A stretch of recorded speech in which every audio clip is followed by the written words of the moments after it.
आज ये मेरे सामने अखबार पड़ी हुई है और तकरीबन कोई 12 से 15 ऐसी अशाए खुर्द नोश की चीज़ें जिसमें लहसुन है, टमाटर है, प्याज है और इस तरह की एलपीजी है जिनकी कीमतें सस्ती हुई हैं। अच्छा, थोड़ा सा तवक्कुफ कीजिएगा क्योंकि जो अखबार आपने पढ़ा है वही अखबार मैंने भी पढ़ा है।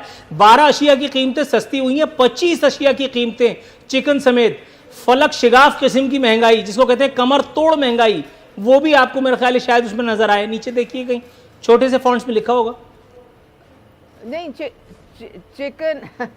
चिकन जो है वो इसलिए महंगा हुआ है क्योंकि हमारी कुछ ये मुर्गियों पे डाल देते हैं मैडम, ऐसा करते हैं, ये चिकन पे डाल देते हैं, ये चिकन पे डाल देते हैं। मुर्गियों की कमबख्ती थी कि जो उन्होंने खुद को महंगा कर लिया। काफी सारी मुर्गियां जो है उनको वो कोरोना हो गया। हाँ, वो उसमें काफी उनकी जो है उनकी गलती है नहीं, उनमें काफी उनकी मर गई हैं मुर्गियां, जिसकी वजह से ना ये थोड़ा सा कीमत जाहिर है थोड़ा सा नहीं ना, थोड़ा सा थोड़ी होता है। 500 रुपए चिकन हो गया, थोड़ा सा।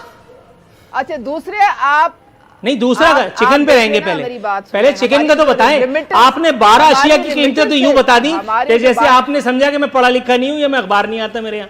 12 अशिया की कीमतें आप बता रही हैं, 25 को भूल गई आप, और थोड़ा सा कह रही हैं आप चिकन को। भाई 500 रुपए, बकरे का गोश्त 1400 रुपए हो गया है।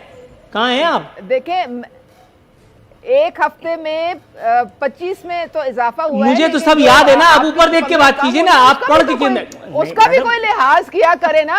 आप देखें, आप जब कोई चीज सस्ती होती है उसका तो आप जिक्र करते नहीं है, सिर्फ जब महंगी होती है तभी उसका जिक्र करते हैं। ये क्या बात है भला? पेट्रोल की प्राइस जो है वो भी नहीं बढ़ाई, ठीक है। बिजली अच्छा, की मतलब वो भी अभी नहीं अच्छा, बढ़ाई। एक बात बताएं, मतलब इंसान को जो सबसे बड़ा आर्जा लाक है वो इस वक्त महंगाई का ही है ना।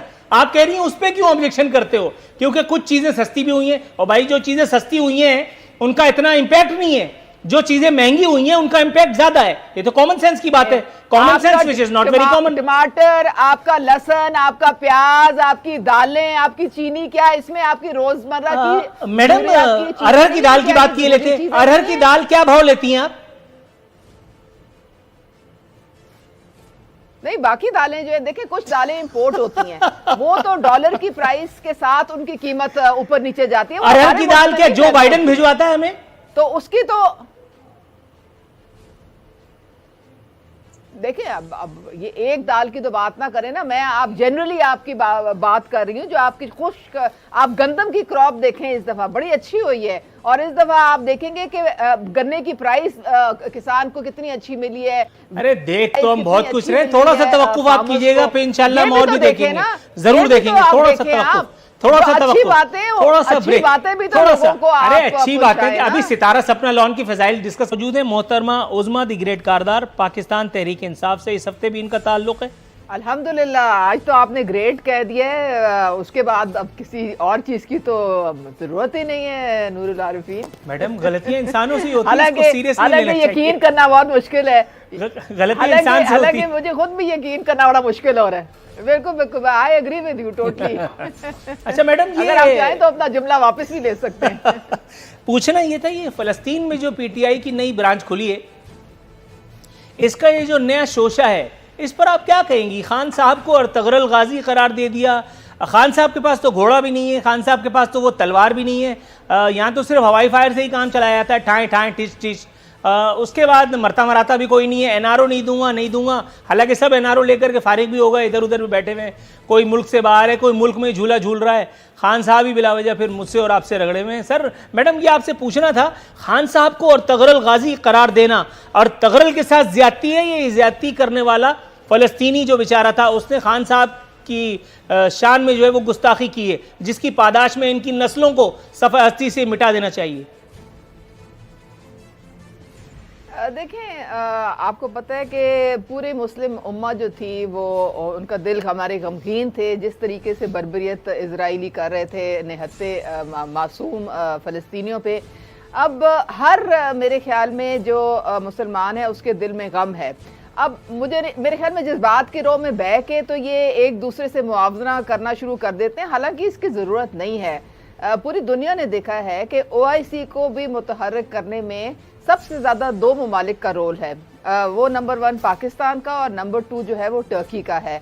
तो दोनों ममालिक के जो सरबराहान हैं, इनके जो वज़राए ख़ारजा हैं, जिस तरीके से वर्चुअल OIC की मीटिंग बुलवाई गई, फिर उसमें जॉइंट रेजोल्यूशन आया, फिर किस तरीके से ये सारे वज़राए ख़ारजा यूनाइटेड मैडम, नेशंस मैं आपकी सारी बातें समझ गया हूँ, लेकिन मैं अपनी आदत से मजबूर हूँ। ये मुझे बताइए, एक तकरीर की अक़वाम मुत्तहिदा में भारत मुखालिफ, उसके ऊपर इतना खुशामद का तूफान आया कि बाकायदा खान साहब को अमन के नोबेल इनाम के लिए नामजद करवाने की करारदाद असम्बली में पेश कर दी गई। एक फ़लस्तीनियों पर यह बात आई है और फ़लस्तीनियों के लिए आपने एक आध मरियल किस्म की तकारीर करके अपने तौर पर मुस्लिम उम्मा का दिल जीत लिया। हालांकि मुस्लिम उम्मा को कतई परवाह नहीं है आप लोगों की, माजरत के साथ। उस पर आपने उनको अर्तगरल करार दे दिया। ये खुशामद का कौन सा ऐसा रीत रिवाज है जो ख़त्म होने में नहीं आ रहा? मतलब पाकिस्तान पीपल्स पार्टी में भी ऐसी बहुत हरकत होती हैं, पाकिस्तान मुस्लिम लीग नवाज में भी। मैं जब उन रहनुमाओं के पास जाऊंगा तो उनके लगते लूंगा, लेकिन आप पहले अपना जवाब दे दीजिए। देखिए नूरुल आरिफीन, अवार्ड और नोबेल पीस प्राइज़ वो होता है जो कोई और आपको दे, और कभी प्राइम मिनिस्टर ने अपने मुंह से ये नहीं कहा कि जी मुझे नोबेल प्राइज़ मिलना चाहिए बस। लेकिन जो आपको पता है कि जो बाकी लोग होते हैं, जो आपके वोटर्स सपोर्टर्स होते हैं, कई दफ़ा वो मोहब्बत में भी इस तरह की बातें कर लेते हैं। वोटर सपोर्टर्स ने नहीं की थी, ये चमचों ने की थी, ये चमचा ब्रिगेड ने की थी, ये वुज़रा की फौज जफर मौज ने की थी। वोटर सपोर्टर का पार्लियामेंट में क्या काम? पार्लियामेंट में जो करारदाद पेश की गई है वो तो चमचों ने की थी ना। देखे ना, हमने नेशनल असेंबली में, पंजाब असेंबली में कहीं लिखा है हमने कि वो उर्दुगुल हैं या वो उनको नोबेल प्राइज मिलना चाहिए? कहीं नहीं है। एक टू द पॉइंट करारदाद है फ़लस्तीनियों के साथ सॉलिडेरिटी, और ये जुल्म सितम जो है बिल्कुल।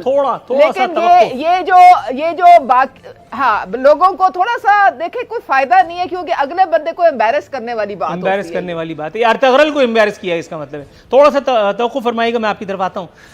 सेनेटर डॉक्टर करीम ख्वाजा साहब, मैं आपकी जानिब आऊँगा। सर, पूछना यह था कि इस बात से इनकार तो आपको भी नहीं होगा कि चमचागिरी बाकायदा आज एक सनद बन चुकी है। सियासत में भी इस एक स्किल से कमा हुक्कू फ़ायदा उठाया जाता है। वो जो अच्छी चमचागिरी करते हैं उनको अच्छे ओहदे और मनासिब मिल जाते हैं। कॉम्पिटेंस का इसमें अमल दखल खाल ही हुआ करता है, लेकिन मैं उसको मुकम्मल रूल आउट बहरहाल नहीं करता। सर, आपकी पार्टी में भी यही सब चीज़ें हैं, इनकार मत कीजिएगा, मुझे दिल दुखेगा, फिर बहस तूल पकड़ जाएगी। देखें, दुनिया में जहाँ सियासत होती है वहाँ इस तरह के लोग होते हैं, और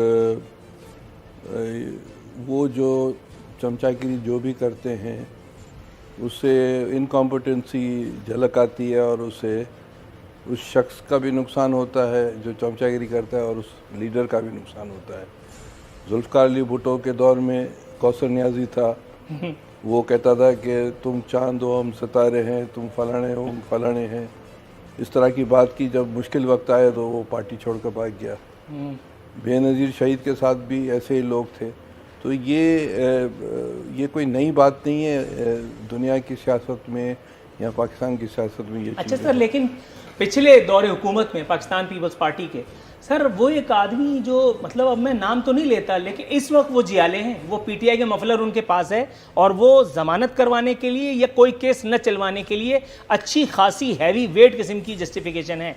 दोबारा उन्हीं की तरफ आता हूँ। सुना है, मैं तो खैर उस वक्त पैदा ही हुआ था, सुना है कि वो जुल्फ़िकार अली भुट्टो की मौत पर या उनकी फांसी पर मिठाई बांटते फिर रहे थे। उसके बाद फिर उनकी एक वीडियो मौजूद है जिसमें वो बीबी शहीद हो गई करके वो वालियाना रोने की अदाकारी कर रहे थे, हालांकि एक आंसू नहीं था उनकी आंख में। उसके बाद फिर उनको बाकायदा ऐवान सदर तक रसाई भी हासिल थी, उनको ठीक ठाक एक बड़ा ओहदा भी तगड़ा किस्म का दिया जिसमें उन्होंने हाथ साफ किया कौम पर, और उसके बाद अब वो पीटीआई का मफलर डाल करके और जियाले चल रहे हैं खिलाड़ी।